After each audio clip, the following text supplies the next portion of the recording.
Είμαι ο Ανδρέας Μιχαηλίδης και εκπροσωπώ το Wisps. Είμαι αρθρογράφος και editor στο site και σήμερα έχουμε τη μεγάλη χαρά και τιμή να έχουμε μαζί μας τον εικονογράφο John Howe.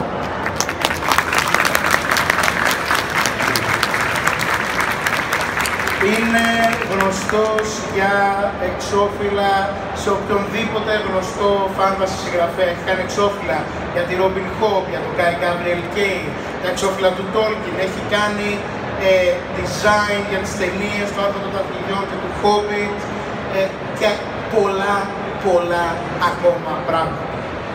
Σε μία πρώτη φάση ο John θα μιλήσει ο ίδιος για τον εαυτό του και αφού μας παρουσιάσει ό,τι μας παρουσιάσει, θα έχουμε τη δυνατότητα για συζήτηση και ερωτήσεις.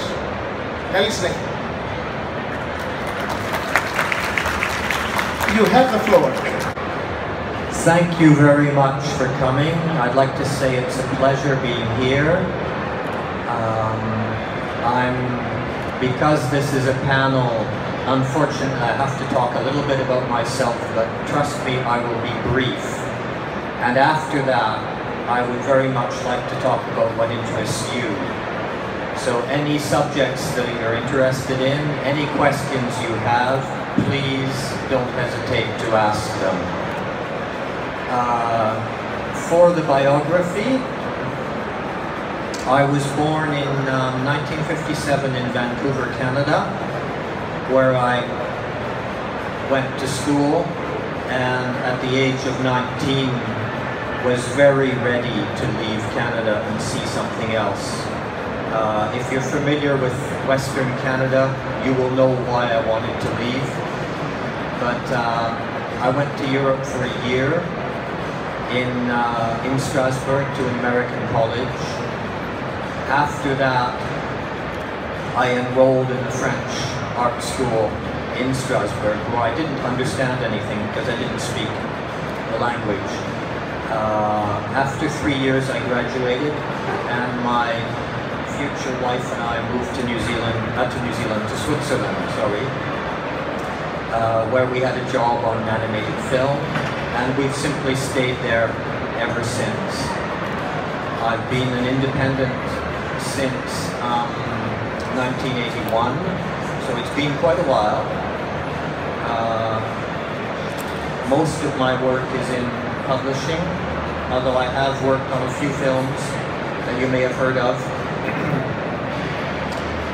And I just recently returned from New Zealand this year, where I worked on Mortal Engines, Christian Rivers' adaptation of Philip Reeves' book, which will be out sometime next year, so I'm very curious to see how that will look. Otherwise, most of my time is spent working either on books, writing and illustrating them, a lot of design work, a lot of covers, and a lot of very different kinds of projects, the theater, in movies. I also do consulting for festivals, all sorts of different things. So you never know where drawings will go, and that's one of the most exciting parts of this profession. Otherwise, that's about it. I would really rather spend my time talking about what interests you. For me, drawing and painting is a way of interpreting and understanding the world, and it's become a very important part of my life. It's basically my life now. But to answer your question, I never really decided. I always knew I wanted to draw. I think there's an interesting period in a person's life around 12 to 15 years old, where most children, as they're becoming teens, abandon drawing because they've found other interests and other ways of expressing themselves. And then there are some of us who find it to be very hard to draw, and we're never satisfied. So we simply continue, and I'm still not satisfied, so I'll keep going. I'm not at all interested in what I've done. Every time someone asks, what's your favorite drawing? I will reply, it's the next one. Because the ones I've done have no interest for me at all. Each one is a proposition, it's a proposal, it's an idea. Once it's done, it's not, there's no life left in it anymore for me. So I honestly can't go and take something from an old drawing to use in a new drawing. It's not possible.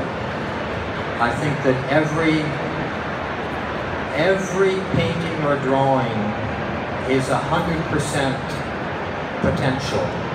And little by little, as you draw, you eliminate your choices until you have no choices left, and then the drawing is done. It's obvious that with Tolkien, Alan and I had already explored the universe to a certain degree, and much of the work we had done was used as departure points for Peter's movies. But Peter always wanted things to be pushed a little farther. He wanted us to explore other options. Quite often, we would do something we thought was great, and Peter would look at it and say, okay, yeah, okay. And we'd go back and go farther, usually much farther than we would have spontaneously gone. So it's a very enriching process. And the other valuable part of it is that once an option or a direction is chosen, it doesn't belong to you anymore, it belongs to all the designers. And they will take that and go farther with it. So it's a real collective effort, which is an interesting change of pace from just being at home all by yourself, working on what you think is you know, what appeals to you. Back in the 70s, before the internet and all of that, access to art was a little harder than now. But I was a huge fan of an American fantasy artist named Frank Frazetta, who passed away a couple of years ago. And I loved it all. I loved all his work.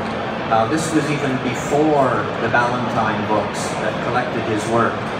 And I used to take my bicycle and go to all the used bookshops and try and find book covers with Frazetta artwork on it. And I had a huge collection of those. The books have since disappeared, but I've kept the covers.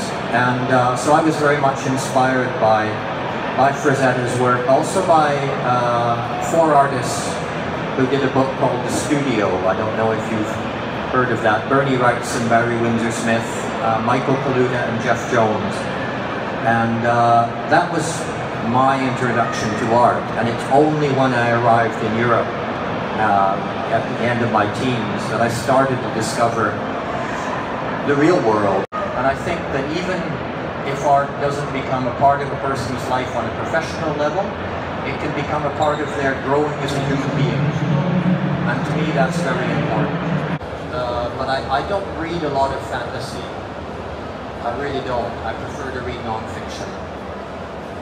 I did a lot of work that's not in my portfolio or on my website. I worked for magazines. I did political cartoons. I did caricatures. I did a lot of children's books that I wasn't particularly happy with. I probably spent 5 or 6 years doing work that I didn't really like, or that I found of limited interest. And it's only after that that I began to get work that I really enjoy. So it took a while. I don't know if you've had the occasion to meet Alan, but he's an amazing artist. I was a big fan of his because he's a decade older than I am. And when I was in my early 20s, I actually wrote to him. This was back in the day when you couldn't send emails. You had to write a letter and post it. And I wrote to Alan, "Dear Alan Lee, I wish to become an illustrator. Do you have any advice?" I mean, no, "Dear Alan Lee, I love your work. I admire your illustrations. I'd like to become an illustrator. Do you have any advice?" And he never replied. But then we met 30 years later, and on a plane going to New Zealand to work on Lord of the Rings. And working with Alan was one of the most extraordinary experiences I've ever had. I think we spent between 7 and 8 years sharing the same office. So you're simultaneously competing, but also collaborating. And in the end, it doesn't matter whose idea is chosen by the director, because then it becomes everyone's idea. And it's also very stimulating, believe me, to be working away and you know that the guy over there is doing amazing artwork. And to be working next to someone like that, where everything he does is fantastic, is very, keeps you on your toes. And he has promised to reply to my letter. He just hasn't gotten around to it yet. Oh, I mean, deadlines are things that are meant to be broken anyway. I think that a deadline is a negotiation between yourself and circumstance, and eventually I think you come to recognize when a deadline can't be broken, and then you have to deal with it. But normally there's a little more leeway than people usually think. But some people work well under pressure. Personally, I don't, so I always try to get the work done ahead of time, but that's a personal thing. Some people can work all night for 2 days until the last minute. I can't, so I try to avoid that.